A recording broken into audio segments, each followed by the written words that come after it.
왜 읽기만 하면 기억하지 못할까? 안녕하세요, 여러분. 혹시 이런 경험 있으신가요? 책을 한 장 한 장 꼼꼼히 읽었는데 막상 누군가가 방금 읽은 내용이 뭐였어? 라고 물어보면 대답을 못하는 상황 말이에요. 아니면 시험 공부를 위해 교과서를 여러 번 읽었는데 정작 문제를 풀려고 하면 머릿속이 하얗게 되는 경험도 있으실 거예요. 분명히 열심히 읽었는데 왜 기억이 안 나지? 오늘은 바로 이 궁금증을 해결해 드리겠습니다.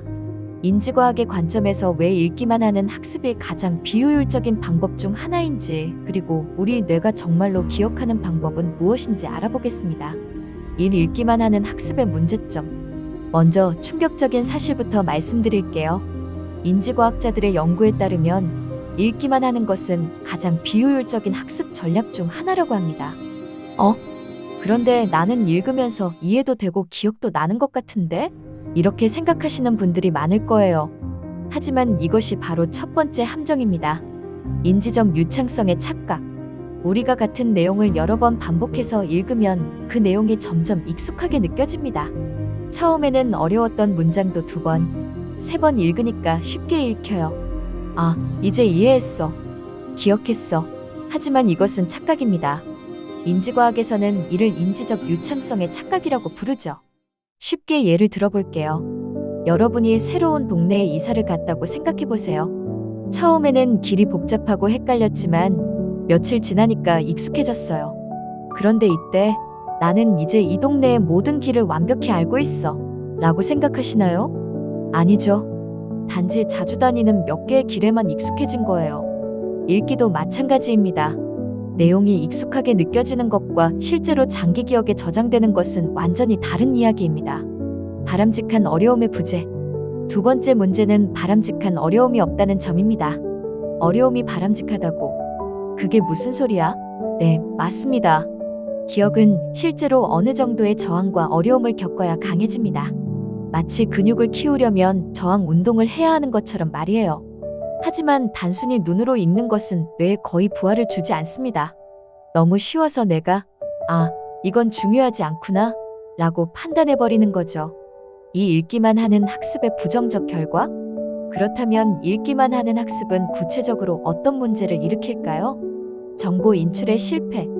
첫 번째 문제는 정보 인출의 실패입니다. 생각해보세요. 우리가 읽기만 할 때는 계속 정보를 머릿속에 넣기만 하고 있어요. 마치 창고에 물건만 계속 쌓아두는 것과 같습니다.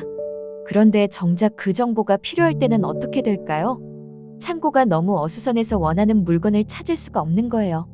실제로 기억 연구에서 가장 중요한 발견 중 하나가 바로 인출 연습의 중요성입니다. 기억은 넣는 연습보다 꺼내는 연습이 훨씬 더 중요하다는 거죠. 예를 들어 친구의 전화번호를 외우려고 할 때를 생각해보세요. 번호를 계속 보기만 하는 것보다 번호를 보고 나서 눈을 감고 다시 떠올려 보는 게 훨씬 효과적이잖아요. 하지만 우리는 학습할 때 이 꺼내보기 연습을 거의 하지 않아요. 그저 읽기만 하죠. 지식의 파편화? 2번째 문제는 지식의 파편화입니다. 읽기만 하는 수동적인 학습은 각각의 정보를 단편적인 사실로만 받아들이게 만듭니다. 마치 퍼즐 조각들을 하나씩만 보고 있는 것과 같아요.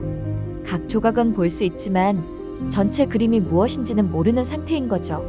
예를 들어 역사를 공부할 때 각각의 사건들을 따로따로 암기만 한다면 전쟁이 일어난 연도, 조약이 체결된 날짜, 왕의 이름 이런 것들은 기억할 수 있을지 모르지만 이 사건들이 서로 어떻게 연결되어 있는지, 왜 그런 일이 일어났는지는 이해하지 못하게 됩니다. 진짜 학습은 개별 정보들 사이의 연결고리를 만드는 것인데 읽기만 하는 학습은 이런 연결을 만들지 못해요. 뇌가 진짜로 기억하는 방법. 그렇다면 우리 뇌는 언제 정보를 중요하다고 생각하고 기억할까요? 뇌는 씨름을 좋아한다. 결론부터 말씀드리면 뇌는 정보를 수동적으로 받아들일 때가 아니라 정보와 씨름할 때 비로소 그것을 중요한 것으로 인식합니다. 씨름이라는 것은 구체적으로 무엇일까요? 첫째, 정보를 꺼내보는 것입니다. 방금 읽은 내용을 책을 덮고 떠올려 보세요. 아까 뭐라고 했지? 하면서 머릿속을 뒤져보는 거예요. 이때 뇌는 이 정보가 필요하구나 라고 인식합니다. 둘째, 정보들을 연결하는 것입니다. 새로 배운 내용이 이전에 알고 있던 내용과 어떤 관계가 있는지 생각해 보세요. 아, 이것은 저번에 배운 그것과 비슷하네? 또는 이것은 저것과 반대되는군. 이런 식으로 연결고리를 만드는 거예요. 셋째, 정보를 변형하고 응용하는 것입니다. 배운 내용을 다른 상황에 적용해 보거나 예시를 들어보거나 다른 사람에게 설명해 보세요. 이때 뇌는 정보를 단순히 저장하는 게 아니라 활용 가능한 지식으로 변환시킵니다. 실제 적용 방법들? 그럼 구체적으로 어떻게 해야 할까요? 1. 능동적 읽기하기. 읽으면서 스스로에게 질문을 던지세요. 이 내용의 핵심은 뭐지? 왜 이런 일이 일어났을까? 이것을 다른 상황에 적용하면 어떨까? 2. 인출 연습하기. 한 단락을 읽고 나서 책을 덮고 방금 읽은 내용을 요약해 보세요. 처음에는 어렵지만 이것이 바로 바람직한 어려움입니다. 3. 연결고리 만들기. 새로운 정보를 접할 때마다 이것은 내가 이미 알고 있는 무엇과 관련이 있지? 라고 자문해 보세요. 4. 다른 사람에게 설명하기. 배운 내용을 친구나 가족에게 설명해 보세요. 설명하다 보면 자신이 정말로 이해했는지 알 수 있습니다. 오늘 우리가 알아본 내용을 정리해 보겠습니다. 읽기만 하는 학습이 비효율적인 이유는 크게 두 가지였습니다. 첫째, 인지적 유창성의 착각으로 인해 우리가 실제보다 더 많이 기억했다고 착각하게 되고, 둘째, 바람직한 어려움이 없어서 뇌가 그 정보를 중요하지 않다고 판단하기 때문입니다. 앞으로 공부할 때는 단순히 읽기만 하지 마시고 읽은 내용을 떠올려보고 질문해보고 연결해보세요. 처음에는 어려울 수 있지만 이것이 바로 진짜 학습입니다. 여러분의 학습이 더욱 효과적이 되기를 바라며 오늘 영상은 여기서 마치겠습니다. 도움이 되셨다면 좋아요와 구독 부탁드려요.